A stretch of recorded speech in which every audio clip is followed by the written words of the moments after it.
It's the Accreditation 101 for Best Practice Standards 6, 10, and 11, and MIS reports. So the agenda for today, we're going to take a look at the accreditation timeline. We will go over some HFA tips and trends that I learned from our national TA specialist. Then we're going to talk about the self-study and what is required for BPS 10, 6, 10, and 11. Corrine will walk us through the MIS reports for 6, 10, and 11, and then we'll talk about what you need to be submitting for your self-study. And then finally, we'll leave room at the end for questions. So here's a quick look at our timeline. We're in July for 101 number 6. Next month, we're going to be focused on updates to the child abuse and neglect reporting based on the new BPS for the 8th edition. We'll be discussing supervision and then again, looking at those items and what is needed for the self-study. In September, we're going to be discussing best practice standards 7, 8, and 9, but the emphasis will be really on 9 because much of those items are part of the self-study. In October and November, those will be TBD based on what's needed as we monitor the self-study entries.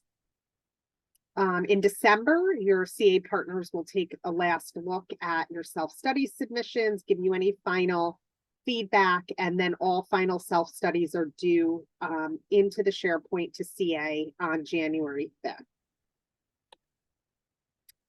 Okay, so first tip and trend from our TA specialist at the national office.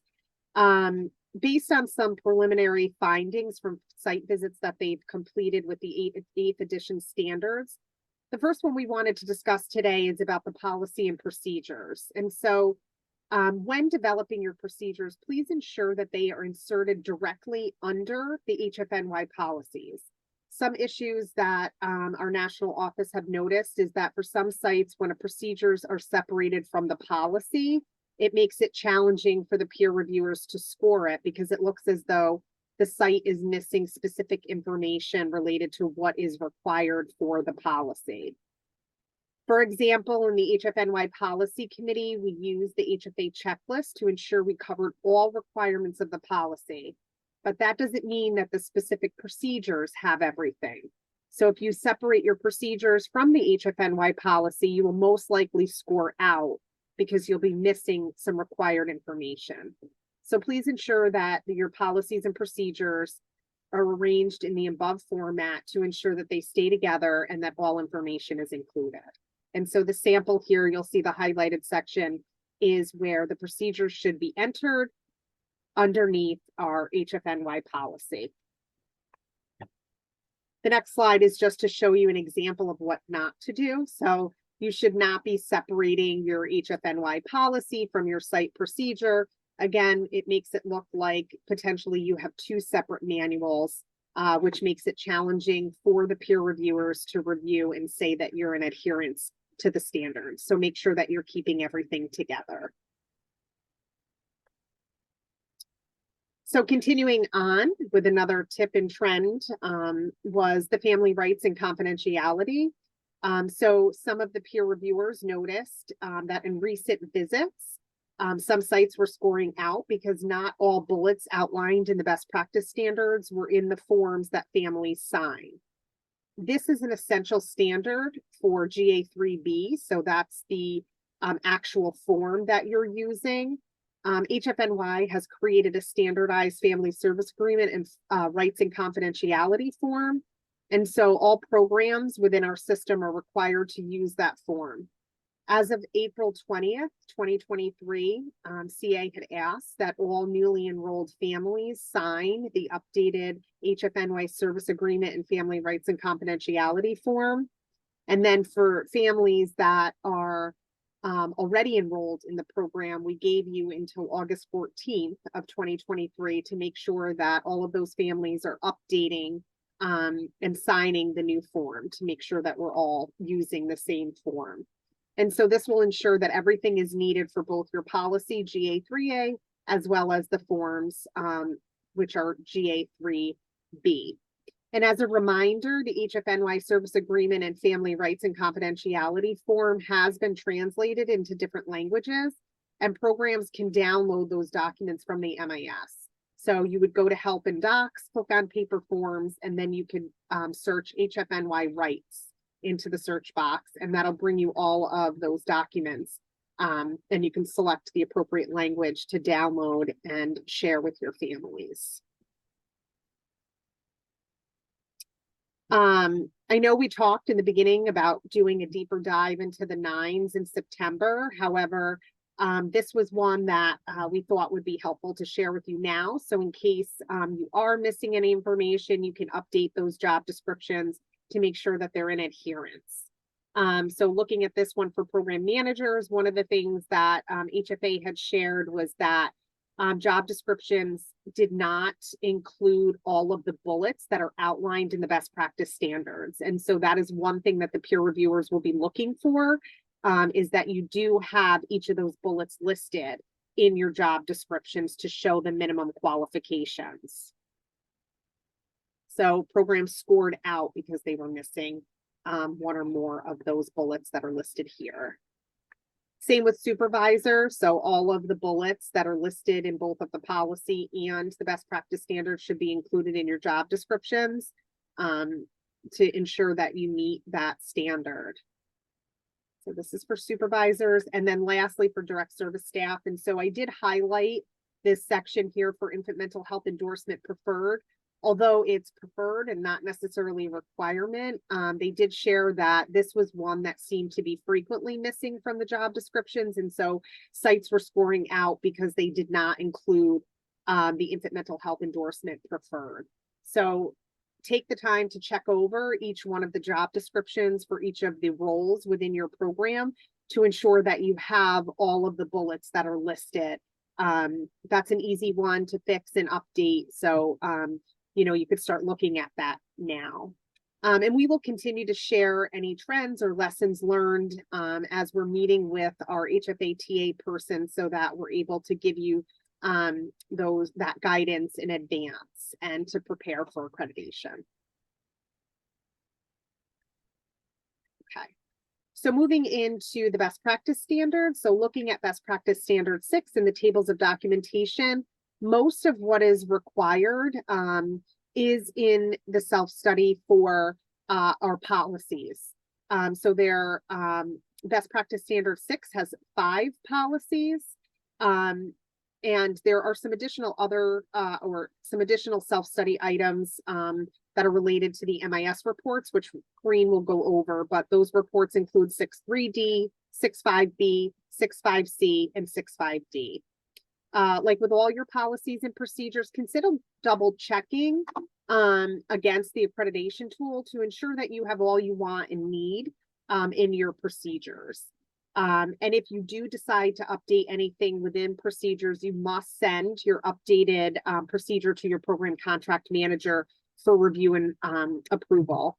And as a note, any HFNY policy should not be altered. So that section above where your procedures go in, that should not be altered.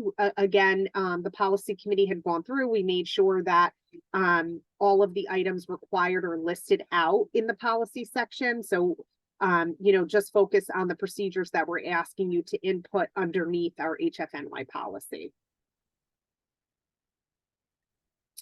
For best practice standard 10, all of the documentation for this standard focuses in on the self-study. So this is a combination of policies and MIS reports to show evidence of the trainings. So note that for 10.2D, this is a safety standard. And so in order to score a 2, all recent staff must have this orientation completed prior to working with families. And then for 10.4A through C, those are core trainings. They're considered essential. And to score a 2, all recent staff must have completed core within the expected timeframes for their role. It is a good idea now to start looking at your training reports, all of them, to make sure that your staff have what they need. It is always better to get trainings late than not at all. So even if staff are missing training, still have them take the training. So that way you have them in regardless, and hopefully have time to at least get a 2 for that, even if they're not on time. But again, better to have the training in than not at all. And then for 10.5, the implementation training is for program managers only. HFNY did host a implementation training in the spring. There's another one that is taking place this fall. We did prioritize the list based on the need for that time frame for program managers in their roles. So if you are somebody that has not taken implementation training and you're coming up on your due date, you should have heard from PCANI about taking that implementation training in the fall. You can access the training through HFA. There is a fee for that if you do take it through HFA. If you have challenges with the dates that have been set forth, you can communicate with PCANI about that. So that way, if you're not able to attend that week, we can go down the list and maybe get somebody else in. So the last is best practice standards 11. So all documentation for this standard is also found in the self-study, and this is this consists of those MIS reports to show evidence of your trainings again. These are the wraparound trainings, your ongoing trainings for staff, and then the annual trainings for child abuse and neglect training, as well as diversity, equity, and inclusion training. Remember that not all staff have to take the same training for the child abuse and neglect or diversity, equity, and inclusion. It really is, you know, for the DEI training to consider the needs of the staff. So their professional development, skill development, interests, whatever will support them in the best way to be able to support families. So you can all take the same training, but you don't have to. You could look at what the specific needs are of your staff and send them to training that, you know, matches those needs. And then we will turn it over to Corrine to walk through the MIS reports. Right.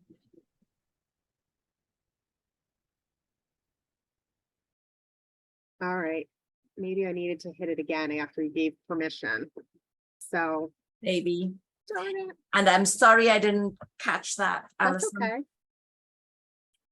Okay, so do you want me to go through the PowerPoint first? And then... Yeah, I'm gonna also share it. So basically, I think we can look, and then if I need, I'll step out, share, and come back to it. How about that? Okay.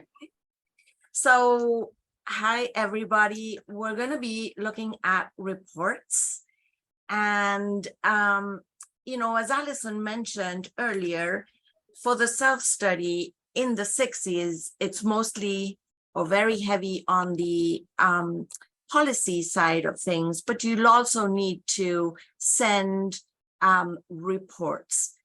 For the 6.1, you won't. That is something that if you're visited, you're going to have to discuss and talk about. But the reports on the MIS will help you keep track and look at, you know, service plans not there.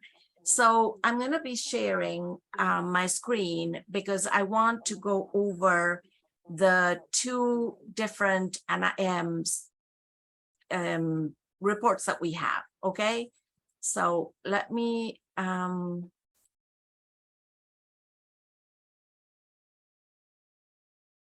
so for the accreditation, we have the original service plan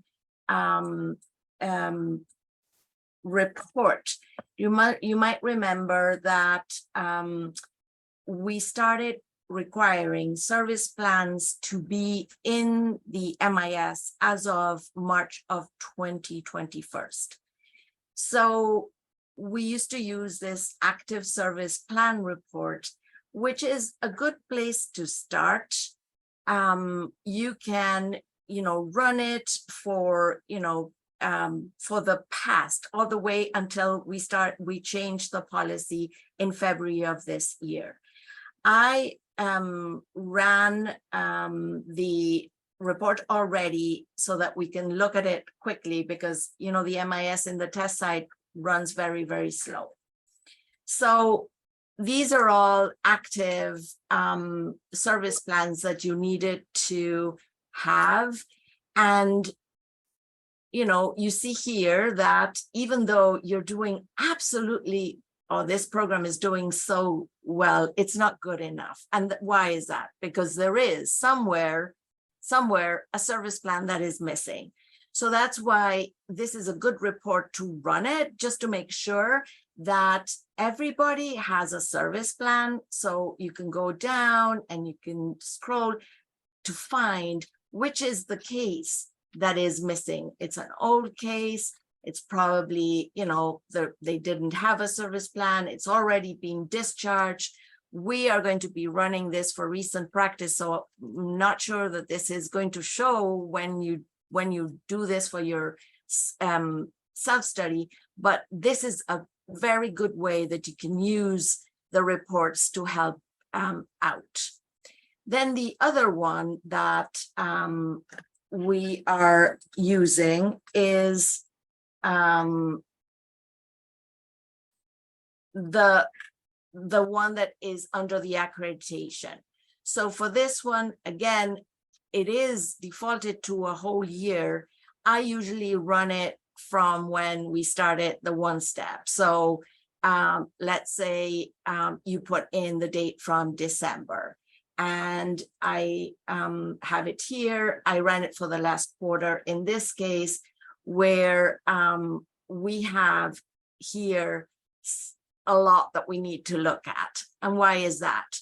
The BPS is asking us to go by the policy, and our policy now is requiring that first service plan entry to be 14 days after supervisor approved the fraud. So in this case here, there's a lot to take a look at and see how we can fix it.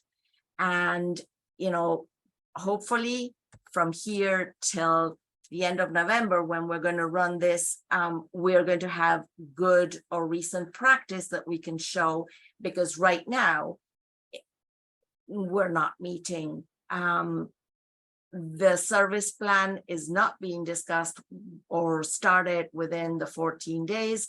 And in this case, there's also some, very few that have been discussed within the last quarter, because our policy says that the discussion needs to happen at least quarterly.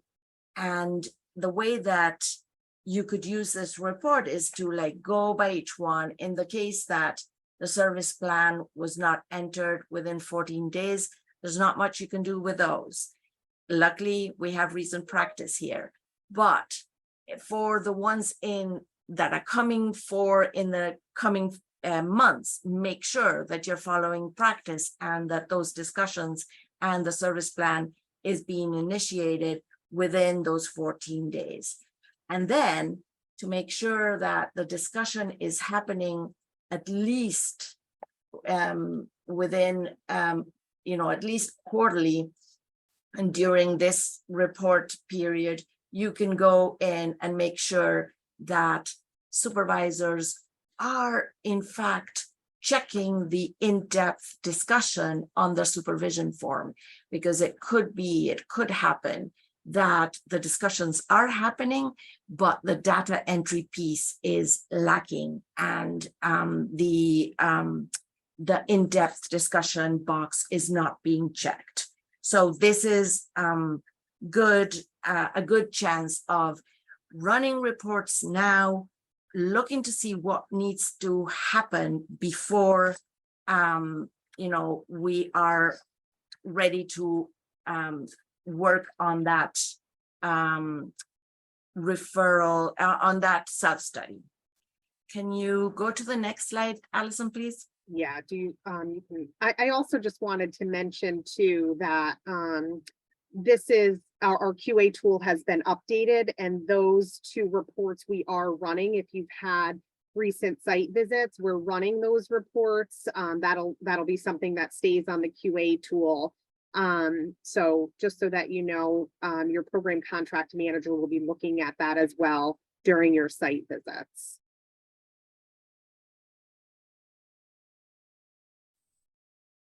So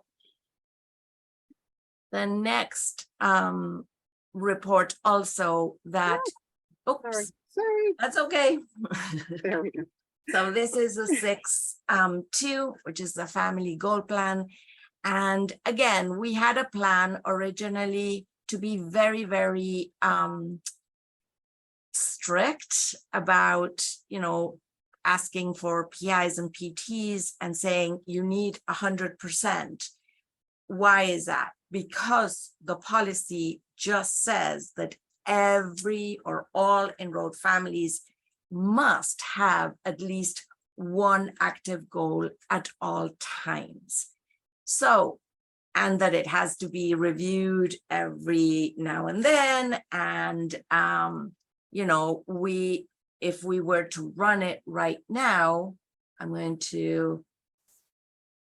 I picked on, so I'm going to be sharing again so that I can show you another one that another report that I prepared for you today, which is the 6-2 BC. So the B is the part where you need to do everybody has to have the goal plan, and the C part is where it needs to be discussed with the supervisor. So here you see at 87% meeting, not good enough. You're still not meeting the BPS. So I suggest that you run this report right now, see where you're standing in your program, see anything that doesn't have a title, a name, a goal plan that doesn't exist,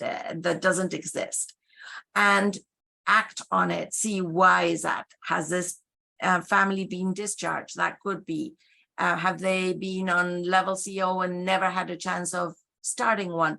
So there are explanations on why. Again, this is another report that will run on recent practice.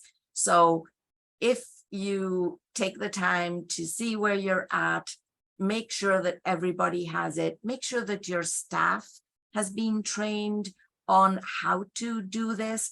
And for that, you have the family goal plan on the TOL to go over and make sure that is the training and people know what to do and how to. We've noticed that, for example, there are certain active goal plans that when staff go in and discuss it during a home visit, they don't update by using the case status update, the date for the case status. They start a new goal plan, and so then that active is not picking up what was discussed at the last home visit, what was decided, any celebration, any steps that were achieved in the meantime. So make sure that staff are aware of how to, as I said, the TOL, and also check to see, because they're not going to ask for the report, but they will be looking at goal plans and seeing, oh, so what do they look like? What are the steps? Do they have a date for achievement? The BPS is and our policy is very clear as to exactly what it is that they're looking on each goal plan. So make sure that you are aware and that you provide support to any staff that are not up to what is needed. I'm going to stop sharing, and Allison, if you change the slide, that would be awesome.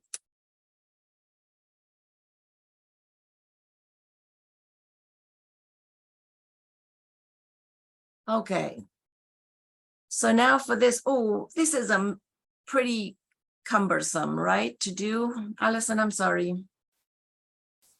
I'm on mute. No, it's all right. I just accidentally hit share from beginning. Oh, Sorry. Okay. so now on to 6.3. And here, yes, you will, this is one of the BPSs that you will need to send a report in. And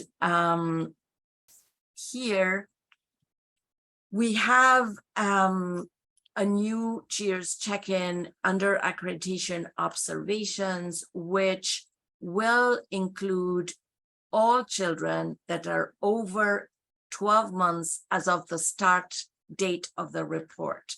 We need every child to have at least 2 Cheers check-ins done per year of the child. This is a new requirement as of the 2022 BPSs. Before, we used to do just 1 per year. Now they're asking for 2. So what happens, or what that has translated, and let me show you here, is that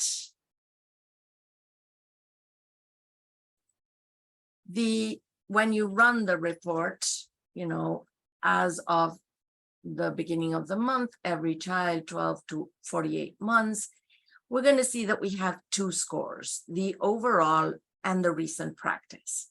The overall is including, even though it says here 2 forms per year, because we're starting from year 0 for every child, it's including past practices where we were only asking for 1. So you all must look really good on the overall score, because everybody used to do 1, and most likely you had 1. Now, with having 2 being required per year as of February, we have the recent practice section, which is 1 form in the last 6 months, which is not looking that cool. It is under the 90%. This is a threshold report, but that is okay so far, because as you know, we don't have this report.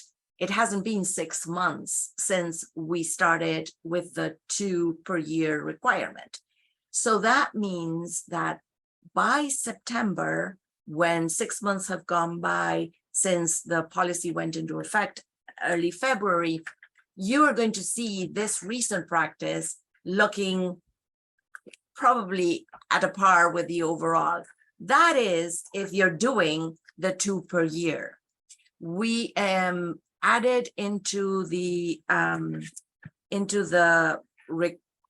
policy the suggestion that you administer the Cheers check-in, you know, the first one when the kid is 4 to 6 months, the second one between 8 and 10, to make sure that that year 0, which is the child going from birth to 12 months, has 2 in that year, and it doesn't spill over maybe to year 1, and then you're left with only 1 done in year 0 and you're out of compliance. So make sure that you follow the policy's suggestion for the scheduling.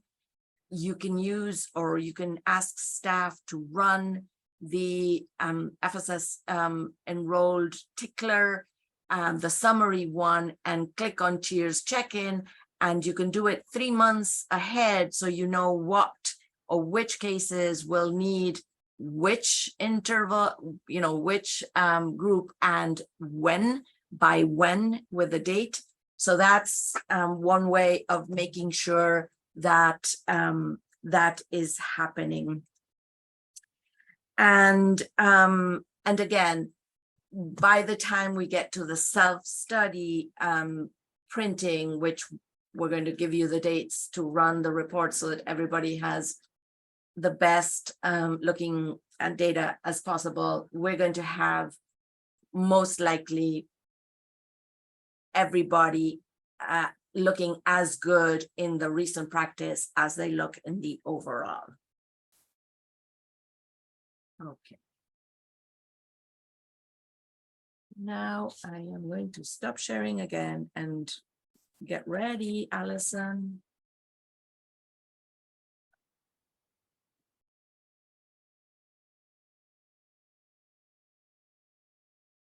So for the 6-4, we do not have any need to include any of this, or, you know, the report or anything like it for the self-study, but I wanted to bring it up since this is so new that I wanted to make sure that everybody's aware that we now have a whole new set of boxes in the home visit log that will help you keep track of those required and recommended topics that need to be discussed within 1, 2, and 4 months of the first content visit. If you go to that Google Doc, which is part of the policy reference table, it will list all of the required and recommended, and where exactly on the MIS home visit log you find the box to check it and make sure that those conversations are being tracked.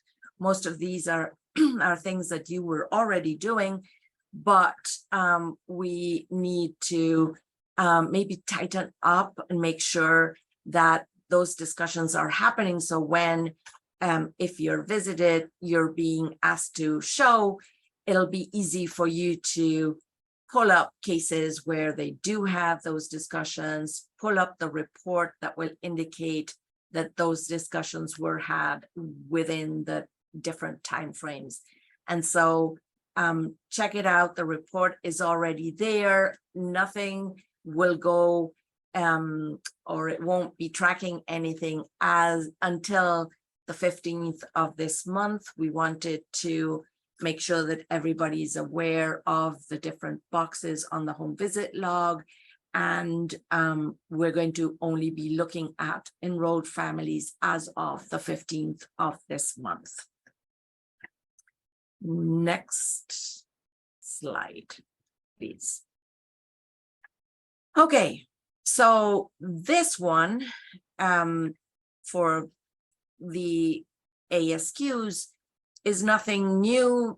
Luckily, we've been requiring 2 per year since the 2018 BPSs. So people are very much in, you know, knowledge, and they have been doing this. So let me share and I'll show you again. This is another of the training. You are going to run the summary, and I'm just showing you the details one because I made a mistake. Wait, I have so many things open here.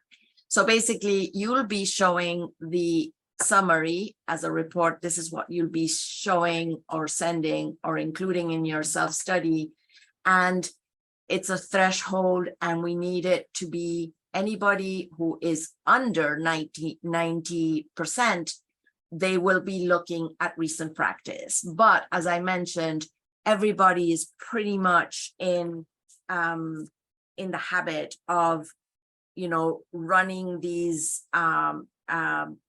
ASQs with families. So you know that ASQs you have in different intervals. So for the year 0, you could do it at 2, 4, 6, 8, 9, 10, 12 months. So 7 chances to do it, and you're only required to have 2 of those. So you can, you know, if you've missed one, you can do the other one. We have in the documentation of the report, you have the scheduling, the suggested scheduling for year 0, 1, 2, and 3, because this the ASQ is required to be done twice from the child's birth to when they are 3, and then only 1 year after, per year after that. So hopefully you can run this, take a look, see what is what might be not up to par, and change that or fix that. So what happens if you run into, you look at this and you say, okay, let's take a look at what is happening with this staff person who has one that is not meeting.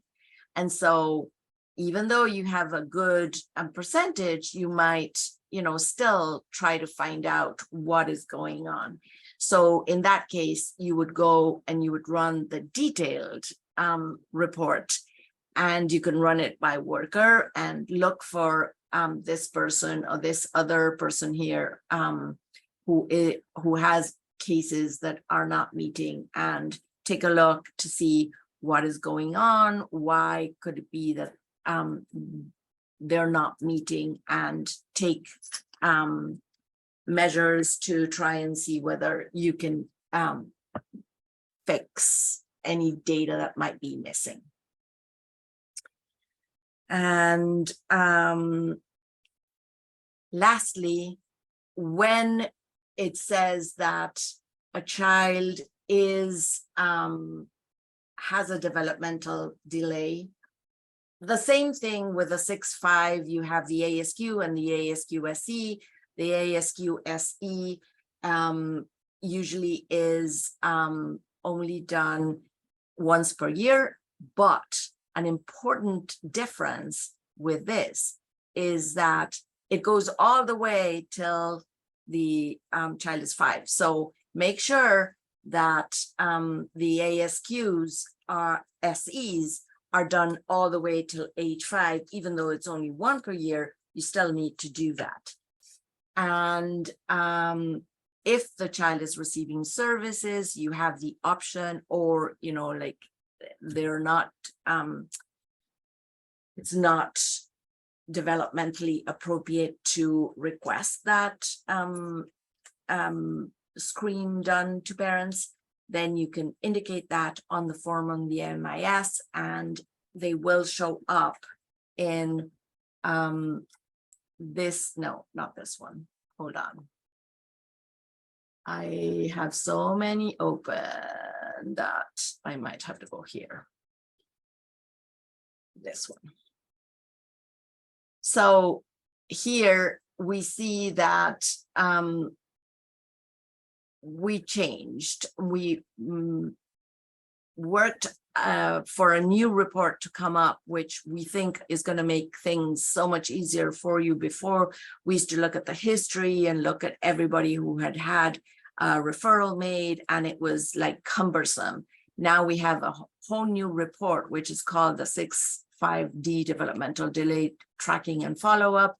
So you can run it for every single case that you have, and it's going to list whether, you know, what the screening date was, the reason why the child was suspected, and if there's already they're already receiving services, then you'll have that, and you can, you know, say, I made that referral and they're now receiving services. So for each case that you have receiving services, it should appear. You should look at anything that indicates that, you know, for example, here, was the child referred? The child wasn't referred in 2020. It looks like, oh yes, it was. So maybe, you know, try to see why that referral hasn't been, it doesn't have an outcome, because it should indicate that, you know, the family is now receiving services. So this is a new report. So it might have a few bugs over there. So please let us know if you run and you see things that don't look good, because as I said, we've been creating so many of them that it's, it could be that we have some bugs in there. Okay. So now to the next one. And this,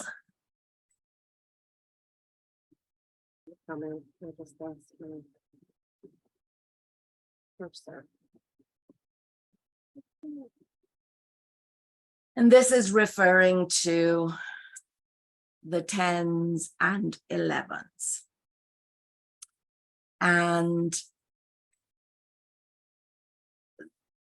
we published the new report very recently, and we are still finding things that are not working correctly. Green, do you want to just go to the report? Something Yes, is up with absolutely. my Yes. thing here. Oh, I got it. Oh, Go ahead, you can go ahead. And then I'll show the screen after if that works. Yes, yes. It's my last slide anyway. So, okay. So as I said, this is a new report that we created. It's been huge and very complicated, and we're still struggling and finding tons of things that do not work. So bear with us. It will work by the time we need to send the self-study, I promise you, because if not, I'll probably lose my life in the middle, but it will work. But we're still finding a lot of things that don't seem to look good. So I appreciate the Olivias, the, Joes, the people who always send tickets in saying, hey, I'm finding this, can you help? Please continue to do that, because, you're the best testers, unfortunately. So we created this report to capture all trainings for staff hired in the past 5 years. But we have staff hired as of the 2018 BPSs that required some trainings different to what HFA has now asked as of 2022. In some cases, in all cases, the report follows the checklist that Pikeni designed. So we have like the same colors, we have that, the same way of putting it together. But because staff were hired in 2018, that were hired before 2022, might have done one type of training that now doesn't even show in the new report. I want to show you where you're going to find it. So I'm going to share. Oh, am I sharing already? Yeah. Do you see the report? Oh, okay. So, so you can see that now one big thing that happened is that HFA decided to, before we used to have 10-2A/B. And now they decided to separate those and do a completely new training and call it the same, 10-2A. So we figured it out, but for all those, because this report follows the looks of the new 2022 BPSs, everybody who had the training of the goals and 10-2A and B, you are going to find that, oh, I don't want to look away because I'm going to make you dizzy. But if you go all the way to after the annual trainings, where the ungroup trainings begin. There, you're going to see that we have the goals, services, and training that used to be called the 10-2A and B. So for anyone that was trained before 2022, this is one of the things that is not working right now on the report, and we already know about this because anybody who was hired in 2022 onwards shouldn't be showing here. But as I said, we are fixing things. You're going to find it here. Also, remember that HFA used to have a wraparound called 11-3F.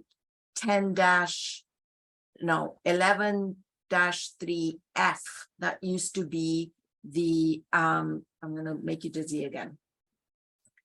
That used to be the, what is they're now calling the 10-2F, H, the orientation to the multi-site. So orientation to a multi-site was a training that HFA started requiring in 2018, but they used to require it as a 12-month wraparound. Now they've moved it up to be part of their orientation. I found out that we had, our PIs used to look at the 12-month wraparounds, but unfortunately, we never discovered that 11-3F, which was the, multi-site system training, was not included. So we couldn't alert you at the PI times that you might be missing it. When we ran to see who has that training, there's a lot of people who do not have it. Now it's an orientation. So when you enter the orientation training for the orientation to the multi-site system after taking it, it's going to show that you're late, because if you put today's date, it's going to show that you're late.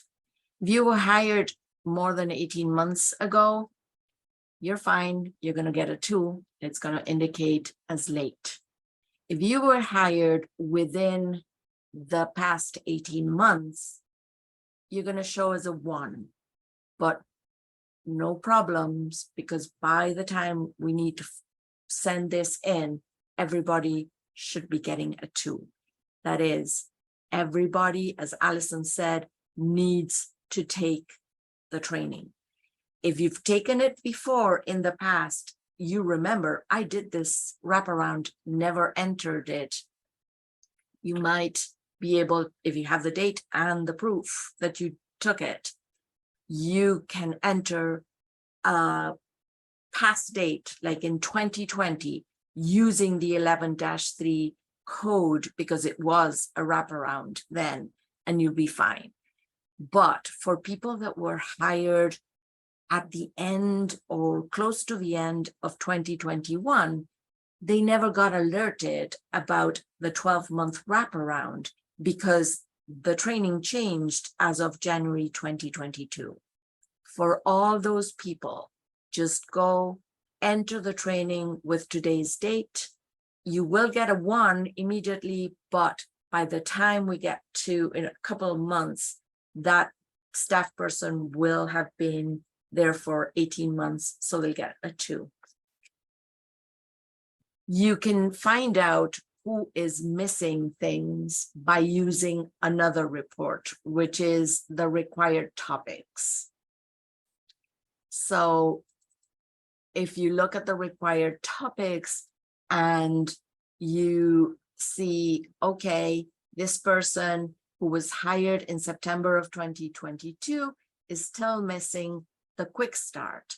The quick start is one of the orientations that you take on the HFA LMS, and at regionals, we're going to have Pikani walk you through a demo on how to access the LMS certifications and transcripts so you can use that information that you have from the LMS that will give you the date, because it could be that this person here took the quick start but never entered it because you didn't find a code where you could use it. Now the code exists. The code is on the training form. So maybe you can run this and make sure that all of your workers have what is needed. And as I said, you know, we have everything organized by the new hire training checklist to make it easy. If you use that document that you can find on the website, I put the link there.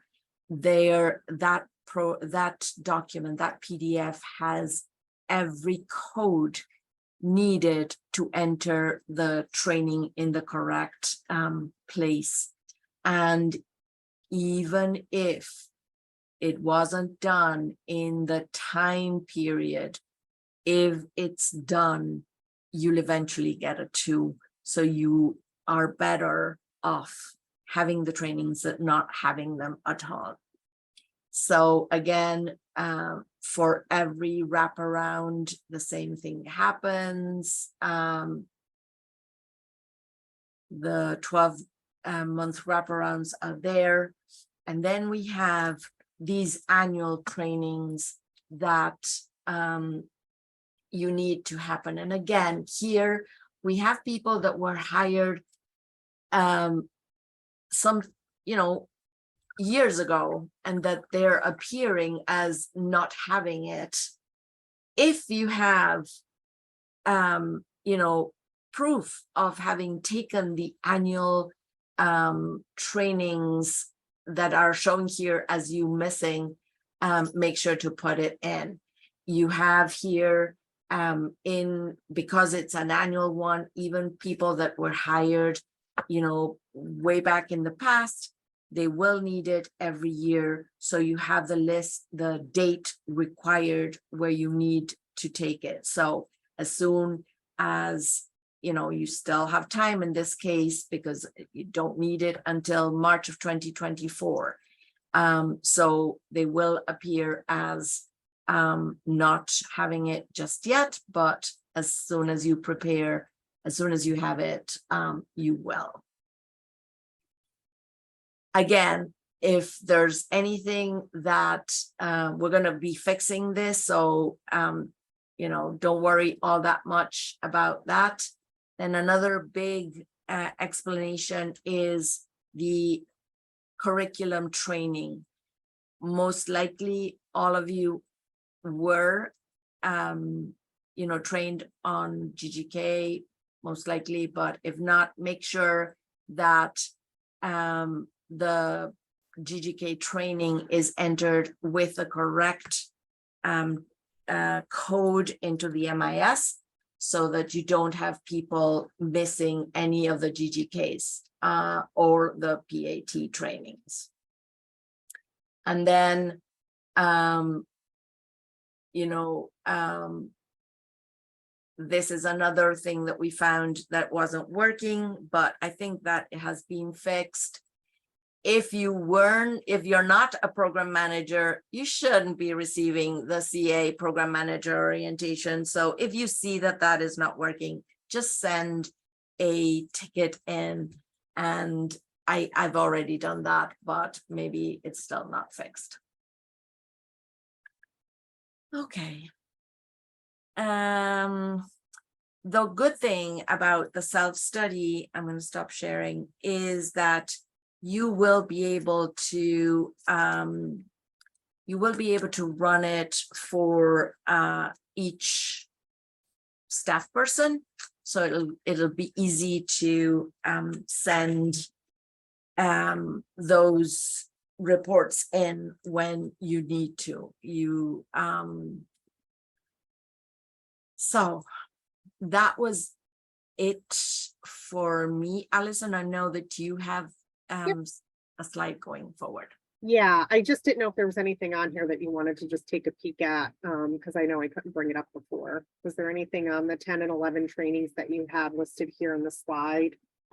Oh, no, I pretty much went Covered. over Okay. this, using the 10-2H used to be the wraparound. So, like I know that we had this problem with Olivia who alerted us of this. If you were hired in December of 2021, there's no way you can do the training at 12 months because as of January 2022 the training changed and the requirement changed. So basically you need to enter it with today's date. You will show up as late, but as time goes on, it will eventually show as a 2. I know Emily put a question in the chat, but Oh. we'll finish up and then we'll go to the questions. Does Yes. that sound good? Okay. Mhm. Okay, so just to review, what you're going to be submitting by January 5th, right? So all of your policies and procedures should be completed and submitted into the SharePoint. If there was a change at your site and there's somebody new that needs to have access to the SharePoint to start uploading documentation, you can reach out to Claudia, Miranda, Julian. She will help you get established in the SharePoint with your email so that you're able to do that. Policies and procedures, if they're finalized, you can go in and start uploading them into the SharePoint. If you're good to go, start, as long as they've been final and approved by your program contract manager, you can start going in and putting those in. Your annual service review and equity plan. So we have an updated template that went out, those July start contracts.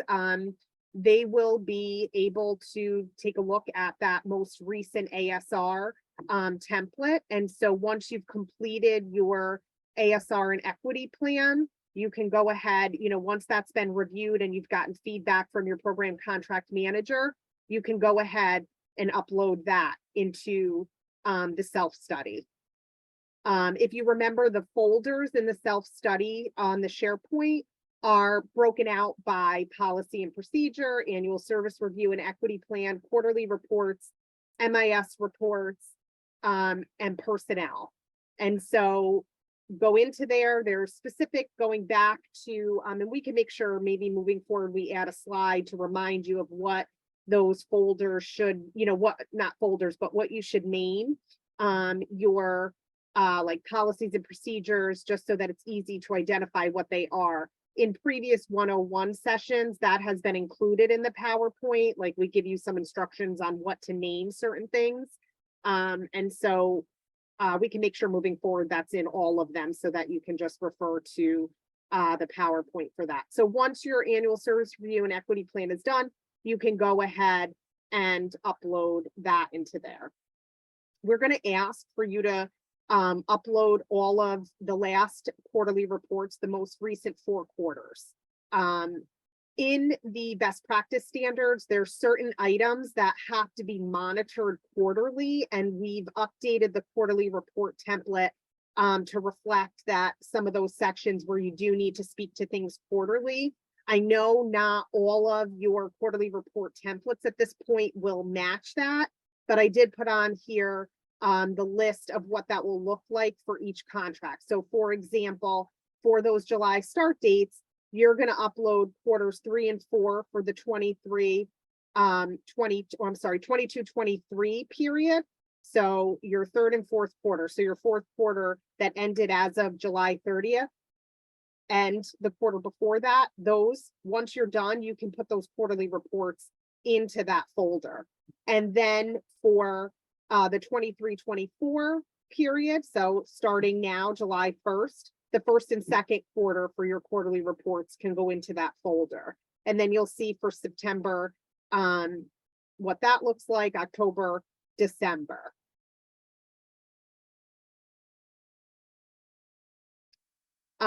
Your MIS reports. So we went through that. We do have the accreditation tool that we're going to be updating. Karine and I will be working on adding the specific MIS reports that you need to run for the self-study and give you some guidance on the dates that you should be looking at for the submission of the self-study, whether that's you're changing it by quarter, if it's most recent practice, if you're going to do default dates to try to help guide you a little bit in what you need to do in order to run those reports and get them uploaded. That is not something that you should be checking your MIS reports, right? Because like we talked about with any of the trainings, any of those documentation type things, you're going to want to monitor, because if you are missing things, you're going to want to start catching up on some of those things. But in terms of submission into the self-study document, that'll be a little bit further along, because we'll want you to show more recent practice towards that January 5th date. So right now, you don't have to worry about submitting MIS reports. And we'll be updating, like I said, that accreditation tool to give you a little bit more guidance on the timeframes to run those reports prior to that January 5th date, so that you could start entering them in. Your human resources information. So for example, standardized interview questions, those job postings, this is why this is a good time to take a look at what you have for job postings, what's going out there for those like descriptions, to make sure that they align with the best practice standards. And then you'll be uploading resumes for all your staff. And if they don't meet the minimum criteria in the best practice standards, you're going to need to include that staff development plan if that's applicable to that particular staff person or persons. So you could start doing that for your staff, like start gathering some of that information together and putting that into the self-study. You will, if there's turnover, you might have to swap things out, but it might be a good idea to start working on some of that. Also taking a look at the accreditation tool so that you can see the breakdown of the self-study submission by best practice standards. So in that tool, it tells you what is a self-study item. There's also a category or a column all the way to the right of the tool that tells you where that information is found. So for example, the column is called Central Administration Monitoring. But if you look at that, you could see where for the self-study you will have that information. So your annual service reviews, your quarterly reports, policy and procedures. So if you look over there, it'll tell you for that standard for the self-study where you can find that information to make sure that as you're going through, you're checking off those boxes to say, yep, I submitted this policy, like it'll help you know where to find that information.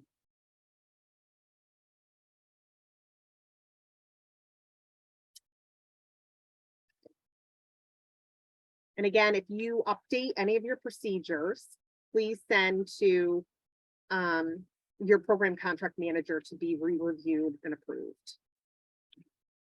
So questions. I know there's some questions in the chat. I'm going to stop sharing. Okay, so Emily had a question about noticing one issue in particular regarding the 11-1D cultural self-awareness 3-month wraparound.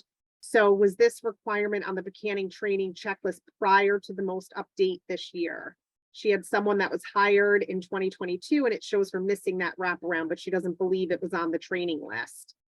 Karine is saying yes, that it was listed on the hire checklist with 353 as the MIS code, that she agreed. What could have happened is that the person completed it, it was entered using a different code, because she said, as she mentioned, those were added later. You can edit that training form. So for resumes for staff, it is anyone hired within the most recent accreditation cycle. So if staff had gone through accreditation previously at your site, you don't have to include their resumes. I think it's for anyone, moving forward.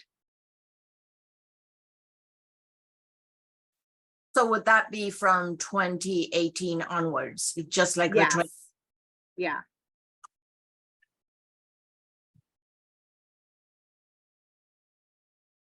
You can have staff update those resumes, and even if at the time of hire, though, I would say if they didn't meet that, you should still, the staff development plan piece is for, that was not something that was included for direct service staff last time.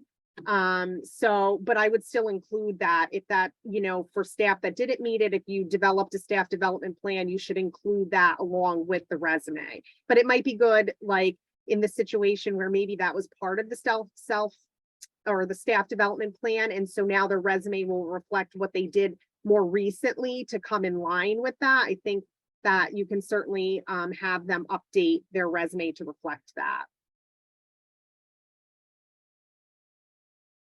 So you would include the resume for the position that they're in now.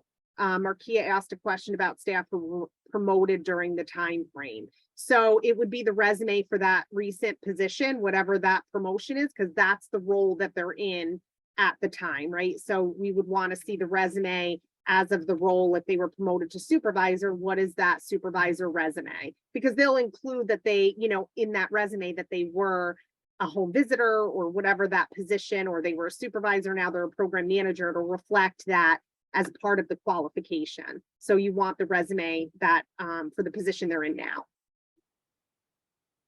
Olivia has her hand up. Go ahead. Sorry. No, you're right.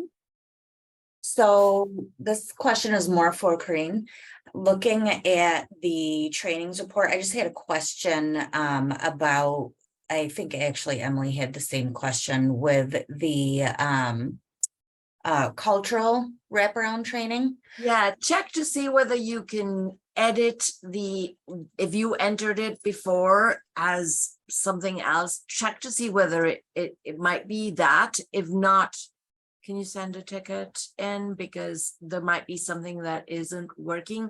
But I have, you know, I printed out the list some time ago, and I have it here indicated and highlighted with that 353 code. So maybe it's, I don't know whether the, I guess I printed it from our website, but I'm not too sure because I've had this list for quite a while now. Lisa might know. Well, I think, and I'm curious to hear the rest of Olivia's question to make sure we answer it. But I think going back to Emily's, her issue may have been that the person started towards the end of 2022, and we didn't have any of this stuff in place until March. So I'm thinking, and correct me if I'm wrong, Corinne and Allison, like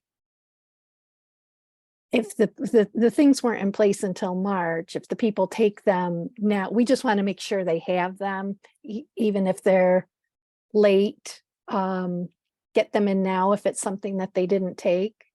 Absolutely, because what happens is this, it will show, as I mentioned with the other examples that I gave with the orientation and, you know, like being a 12-man wraparound and then that, you know, not existing anymore. I think that even if you have it late, because that person was hired in 2022, they will get to the 18 months where, you know, like it just automatically turns to a 2. So even if it's late, you should enter it. Yeah. And was that your issue, Olivia, or was it something a little different than that?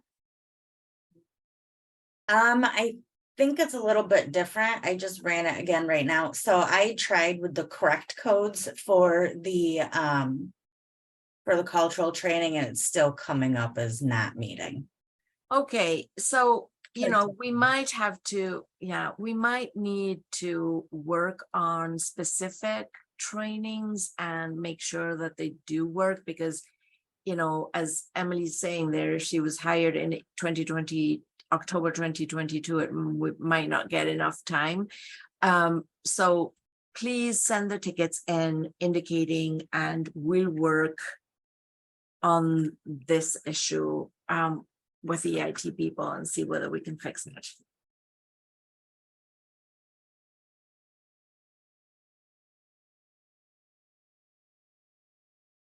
And I am going to copy this. And I have one more question, sorry. No, don't be sorry. Go ahead. This is. Yeah, that's what your it's time. for. For the cultural training, if we do it, so I like to do it as a team, just because it's just nice to have that conversation back and forth, also like what we're doing versus what we could be doing, blah blah blah blah. So I'm assuming that is pulled off of their hire date. So like if it might meet for some people, it might not meet for others that are just hired then, is that correct?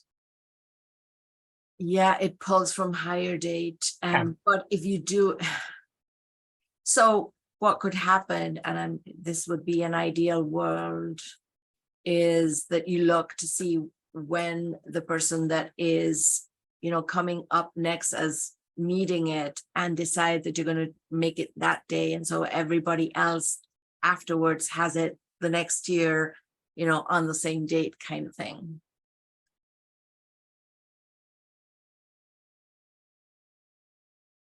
Yeah. Or they could do a separate one. Or they could do Like it. they could do both. I mean, there's nothing, they could participate in the team one and then do one specifically for them.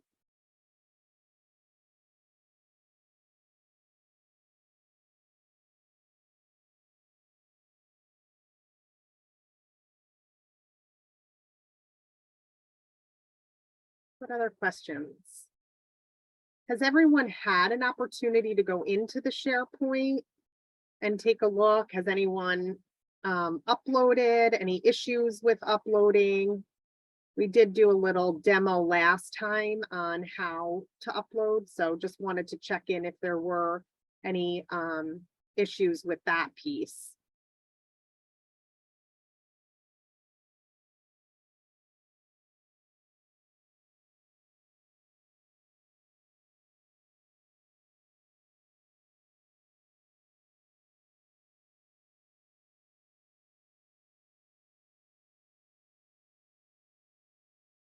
Hey, good morning. This is Marlene, Healthy Families Hi. Corona.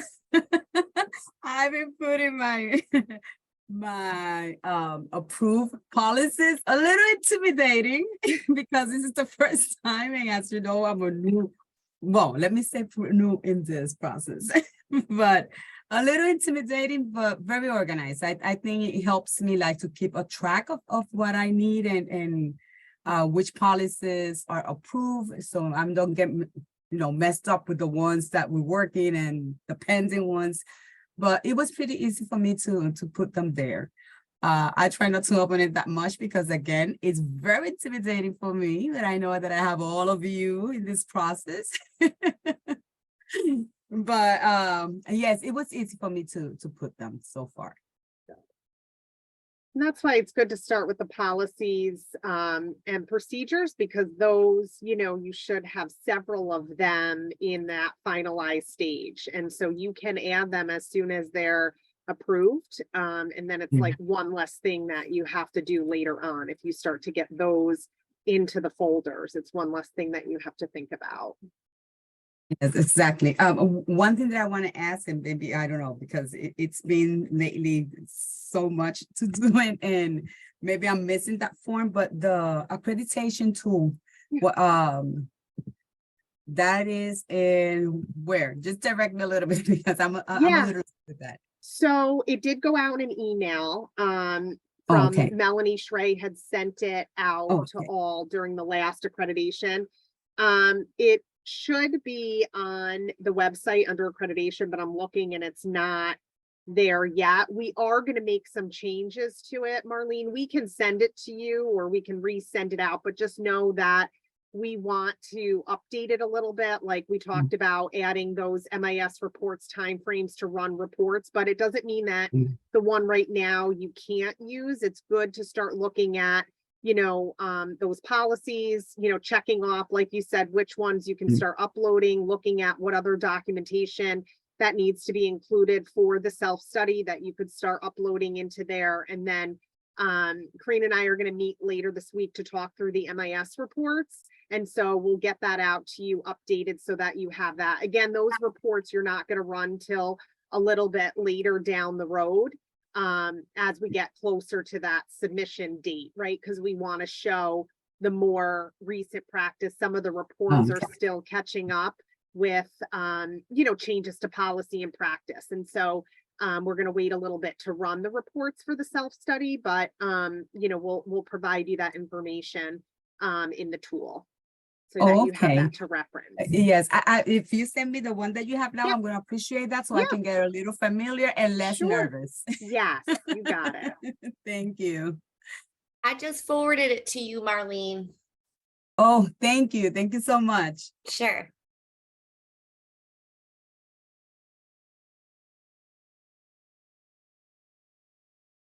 I actually had a question because I want to make sure I'm clear on something when we were talking about service plans at the beginning of the call. The report that keeps track of if a service plan has been discussed recently, the thing that tells the MIS that that has happened is that the supervisor checks the in-depth discussion. Is it just that, or does the service plan box also need to be checked?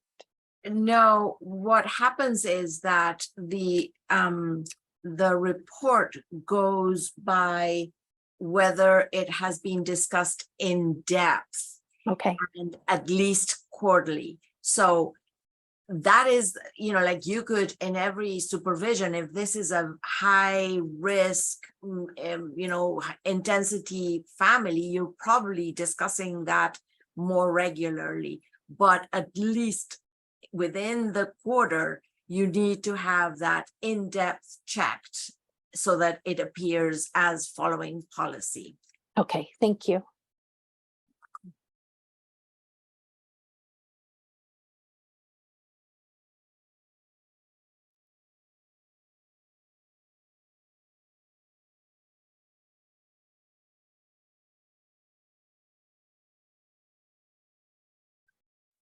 No, Joe, I would send the ticket. If the issues that you're noticing are the ones that I mentioned today, you don't need to. But if you are noticing any other, I would send it as soon as possible so that we can work on stuff as we go along.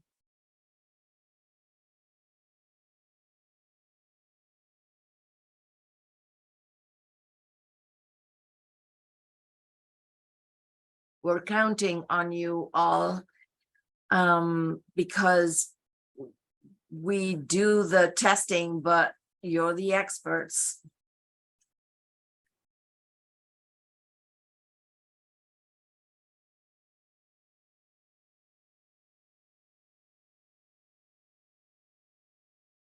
Other questions?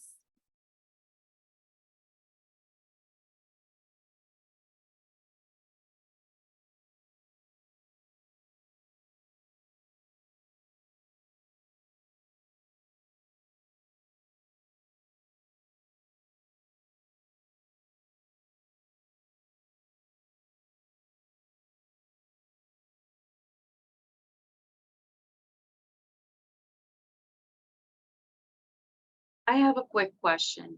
Sure. Just to make sure, and again, this is Tatiana, just to make sure I understood the required topic reports, is that giving me information of the trainings there that we are due, or what am I really looking at this report? Tatiana, go again. Which report are you asking about? Required topics? The required topics are is a report that helps you see future dates where your staff might need the training by. So for like making sure that all the orientations are in before they've had their first contact with families, knowing that all the screening tool trainings are done before they do an ASQ or a Cheers check-in. So you have that required topics there that lists what everybody needs in the future, or what, you know, they're still showing as not meeting. Oh, I don't see, this is my question. I kind of ran my report and I don't see as, I see trainings that have been completed, but it doesn't say, this is what I got confused. Because it doesn't say if it's not completed, or it just says the hire date, the training required. Which and, date if is it? Is it in what is it? future? Is the date in the future?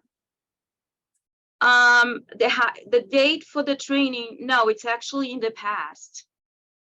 That means that the MIS doesn't have information of that training having been done. So it's still requiring it from you. So that, and it doesn't say the name, where does it, oh. And this goes about the culture humility that you're talking about. Yeah, That started in March, right? yes. So you could be running into the same problem that Emily and Olivia pointed out. Mhm. But Tatiana, feel free to call me later or send a ticket in if you have any other questions. Sounds good. Thank you.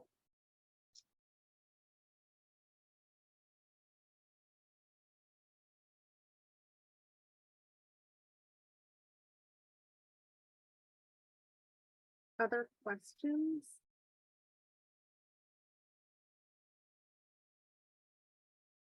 This may have been discussed at the last meeting, but I had to miss it.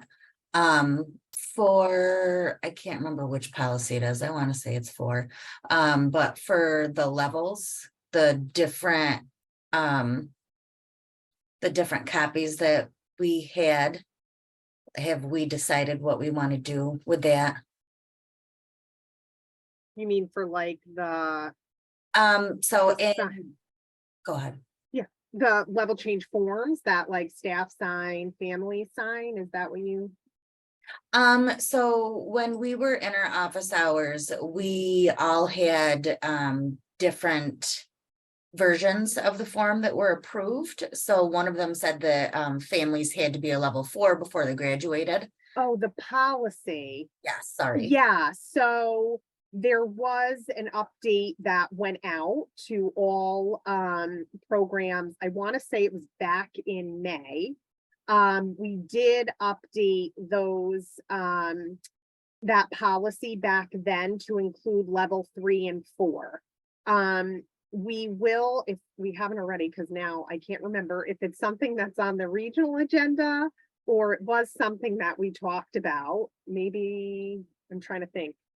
Melanie, maybe you can help me. Yeah, But it's on the regional Okay, agenda. Yeah. perfect. We're Yeah, gonna- talk yeah. about it then. So basically what's going to happen is your program contract manager is going to take a look at that policy that you submitted for I think it's 4.3, right? Is it 4.3A? They're going to take a look at that policy, the New York State policy that you submitted with your procedures, to make sure that it's the updated one that says level 3 and 4. If it is not, they're going to take, because nothing should change with your procedures. It was just the actual policy. So if it is not the one that was resent back in May, your program contract manager is going to copy and paste your procedures into the most updated policy and send that back to you to say, here's the policy and procedure that you should use that has the most updated language to include level 3 and 4. And that'll be just, we'll talk about that, but that's basically, so your program contract manager will take care of if there needs to be changes to that policy, like your procedure needs to be swapped out into the more updated policy. They're going to be taking care of that for you and sending it back to you to say, yep, here it is. You needed to use the most updated policy. Wonderful, thank you. Yep.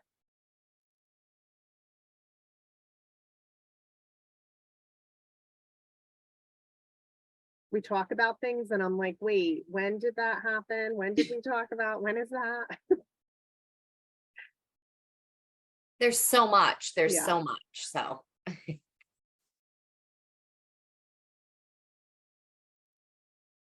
All I right. have a question sure. really quick, Yeah. because I just ran the report and you guys might have mentioned this, but I just want to clarify.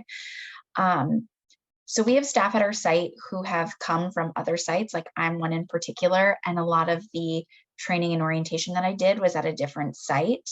If we are coming up on the required topics training list, do we enter a training record for that date? It seems to get a little sticky because like my hire date at my site is like after the training that I've had. Does that make sense? Oh, Am I yeah. making sense? Yeah, it does make sense, Nora. How about you send us a ticket with the particular worker, because we can look at Okay. the transfer case in particular, and it might be easy to help fix that or see what we Okay. can do about it. Okay. Thank Yeah, you. Okay. so, and if others, I know Nori, you said for yourself, you might have staff, same thing, that were at other sites that need assistance with the training stuff. So you could reach out to figure out the best way to make sure that we're capturing the trainings. Okay. Awesome. Thank you. Well, thank you.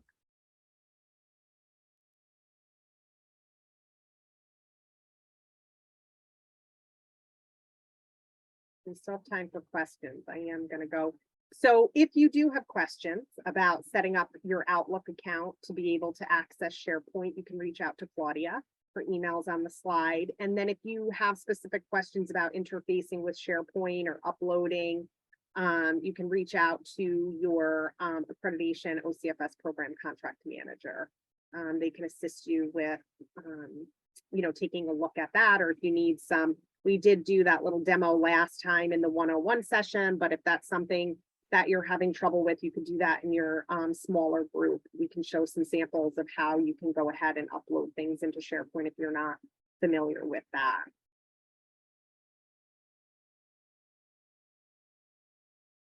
So by your next office hours session, so if you haven't already, start uploading those final policies and procedures into your SharePoint self-study folder. Start practicing getting those in there, again, making sure they're the final ones, that they've been approved by your program contract manager. Take a look at running those MIS reports, specifically the training ones, to check on completion for staff. As Kareen said, I know that there are some bugs and things that they're working out with the training, the new training report, but it's a good idea just to take a look at that now, because again, it's better to have it in there than not at all. So start looking at that. You can reach out to your accreditation PCM with any questions that can't wait.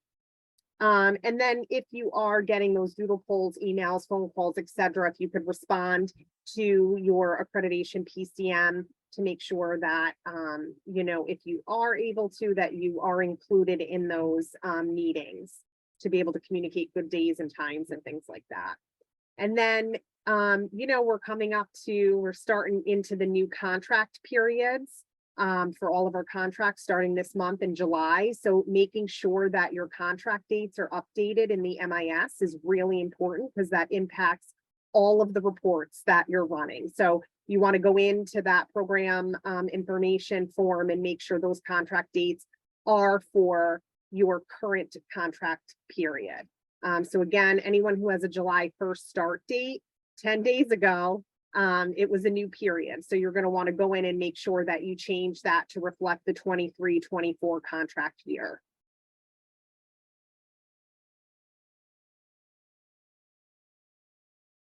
And if there's other questions or you need additional support, you can reach out to myself, Melanie, or Suzanne. If you can't get in touch with your program contract manager, or you feel like there's a question that you need answered by one of us, always feel free to reach out to us. We can hold for a couple minutes if things came up for folks.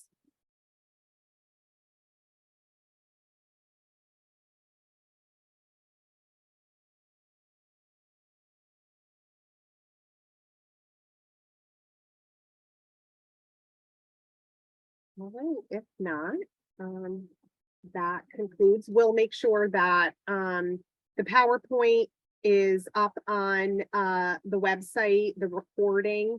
We'll see what we could do about the first portion that was missed. I'm sorry about that. I thought once she gave me permission, it was good to go. But so thank you to Rosanna and others who pointed that out, that it wasn't actually recording. So we'll see what we could do about the first part of that. And then if you haven't received that accreditation tool, Melanie did send that out to folks, but if you did not receive that, you can reach out to your one of, either the accreditation PCM or your regular PCM to get a copy of that, and we can send it to you, but know that it is going to be updated to help with some of those MIS reports. And so as soon as that's done, we'll send the updated one out and get that up on the website so that it's up there for you to reference. And I hope you enjoy the rest of your week. We'll see you at regionals this week. Bye. Bye.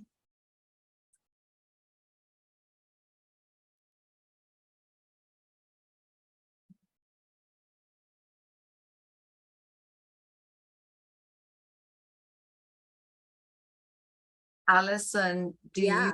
do you want, Is there a way to save the chat? well, I'm gonna save the chat, but Okay. I was thinking, Stop recording.